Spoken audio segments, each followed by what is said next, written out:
Salut à tous, j'espère que vous allez bien. Aujourd'hui, je veux partager avec vous une expérience vraiment spéciale qui a changé ma façon de voir les choses. Imaginez un instant, et si vous pouviez avoir une conversation quotidienne avec votre futur vous, cette version plus sage, plus sereine, qui a déjà traversé les défis que vous affrontez aujourd'hui, là où j'attendais des conseils pratiques ou des plans d'action. J'ai découvert une voix bienveillante qui m'invitait simplement à faire confiance au processus, à respirer, à observer. Ces petits choix qu'on fait machinalement ont pris une nouvelle dimension.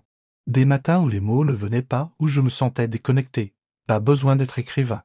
Pas besoin de méditer pendant des heures. C'était simplement une version plus apaisée de moi-même, qui avait appris à naviguer dans les eaux tumultueuses de la vie avec plus de grâce. Une version qui savait que les défis de jour étaient en réalité des cadeaux déguisés, juste 5 minutes. De sincérité avec soi-même. 5 minutes pour créer un pont entre qui nous sommes aujourd'hui et qui nous aspirons à devenir. Mais même ces moments de blocage se sont révélés être des enseignements précieux. Une monte. Appris à être patiente avec moi-même. À accepter que le chemin n'est pas toujours linéaire. Activer la cloche pour être notifié. Et on se retrouve très vite pour de nouvelles découvertes ensemble. Prenez soin de vous. Et à bientôt. Parfois, elle est dans ces moments intimes de dialogue avec soi-même. Dans ces espaces de silence où l'on ose écouter sa voix intérieure. Vous serez peut-être surpris de la sagesse qui sommeille en vous.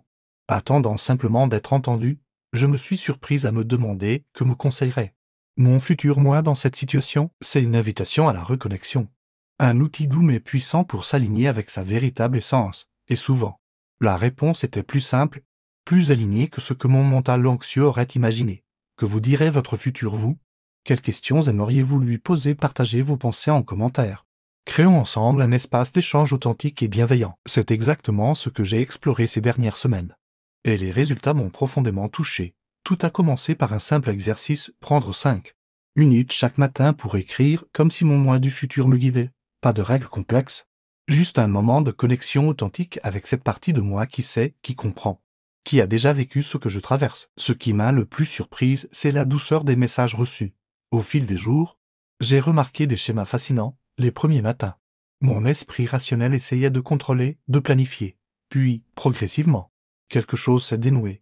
Les mots sont devenus plus fluides, plus intuitifs. Des réponses que je cherchais depuis longtemps ont émergé naturellement, comme des échos lointains de ma propre sagesse. Ce qui m'a particulièrement marqué, c'est la façon dont cette pratique a influencé mes décisions quotidiennes. Bien sûr, il y a eu des moments de doute. Ce qui est fascinant, c'est que cette pratique n'exige rien d'extraordinaire. J'ai découvert que mon futur moi n'était pas cette figure intimidante et parfaite que j'imaginais. Cette expérience m'a enseigné que la vraie transformation ne vient pas toujours des grands changements spectaculaires. Je vous invite à essayer. Prenez un carnet. Installez-vous confortablement un matin et laissez votre futur vous parler. Ce n'est pas une technique miracle, ni une formule magique pour résoudre tous vos problèmes. Si cette vidéo résonne avec vous, j'aimerais vraiment connaître votre expérience. N'oubliez pas de vous abonner pour ne manquer aucune de nos explorations futures.